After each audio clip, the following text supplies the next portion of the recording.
And now let's move on over and talk about chocolate, specifically about Hershey's chocolate.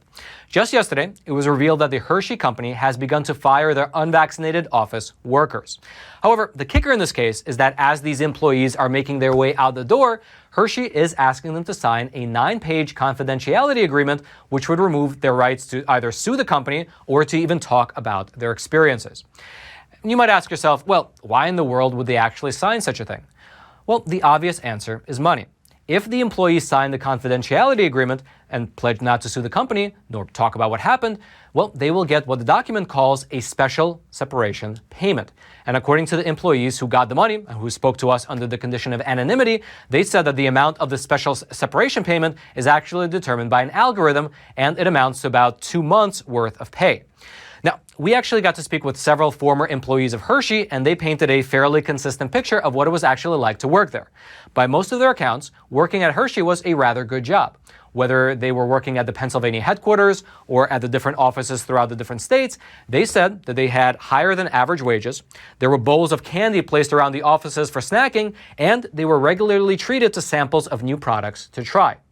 But from our conversations with them, it also became clear that at a certain point in time, the experience shifted and stopped being so fun when the Human Resources Department spent several months holding meetings which included constant education about the vaccines.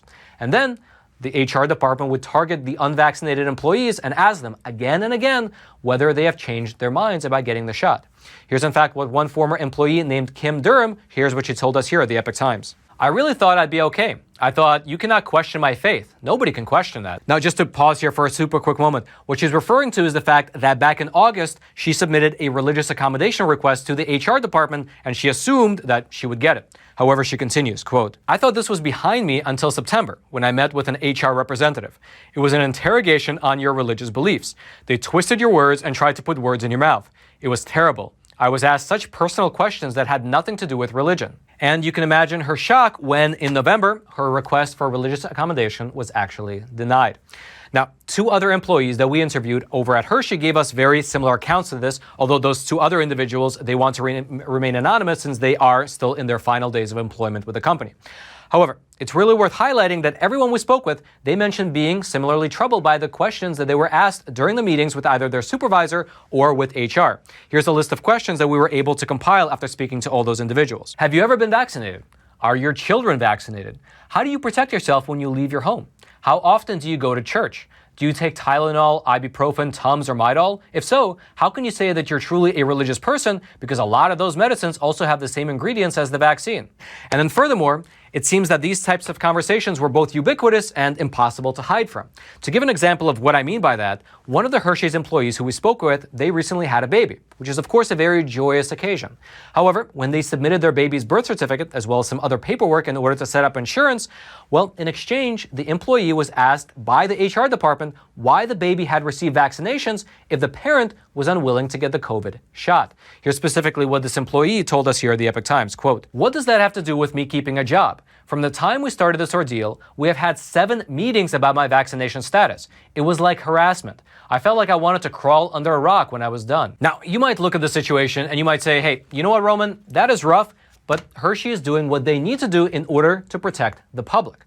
And there, you would actually be wrong, because their policy only applies to the Hershey's corporate offices, not to the public-facing employees at the different Hershey stores, the different Hershey retail outlets, the warehouse, the factories, or Chocolate World. Those employees, the ones who actually interact with the public or interact with the food itself, they are only recommended to get the vaccine, but they still have a choice.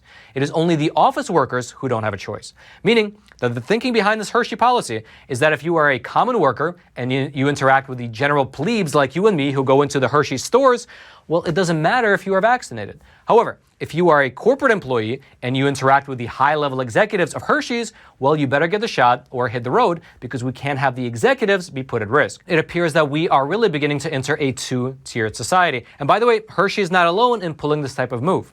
That's because 4 days ago, T-Mobile, they announced a very similar policy, and they said that they will be firing all of their unvaccinated corporate employees by April. But the key word there is corporate. This applies to their corporate workers, meaning that the actual rank and file, the people who you yourself will interact with if you walk into a T-Mobile shop, this does not apply to them.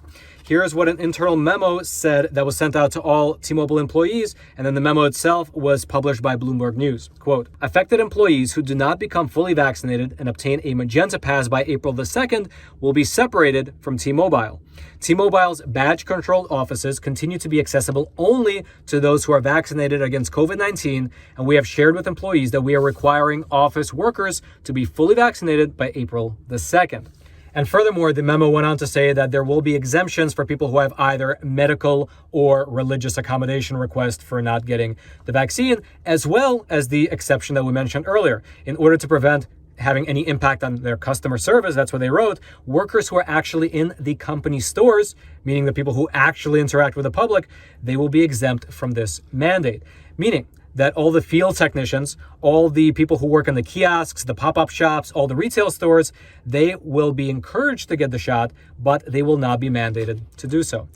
Again, just an interesting form of a two-tiered society that is forming right before our very eyes. Now, we here at the Epoch Times did reach out to both T-Mobile as well as to Hershey's for comment on these new policies, but have yet to hear back. And it's also worth noting, at least I believe, that this is something that's being done of the volition of T-Mobile and Hershey's. This is not being mandated by the federal government, because after the Supreme Court ruled down the OSHA mandate, they basically said that that mandate cannot be enforced while the case is still playing itself out in court. Well, these companies are choosing of their own volition to impose these vaccine mandates on their employees. They cannot say that they're being forced to by the federal government. And so we'll have to see how ultimately all this plays out. And if either of these companies get back to us, I'll let you know right away. Until then, Roman in the studio, back to you. If you'd like to read more about what's happening either over at Hershey's or over at T-Mobile, I'll throw the links to several articles into the description box below this video for you to check out. And again, all I ask in return is that if you haven't already, take a quick moment to smash that like button for the YouTube algorithm. Subscribe to this YouTube channel in order to get this type of honest news content delivered directly into your YouTube feed. Well, YouTube still allows it. Also, if you have a Telegram account, consider following us at @FactsMatter_Roman. We'll publish links to all of our episodes there, so if anything ever does happen here on YouTube, you can always find us on Telegram. And then until next time, I'm your host, Roman from the Epoch Times. Stay informed and stay free.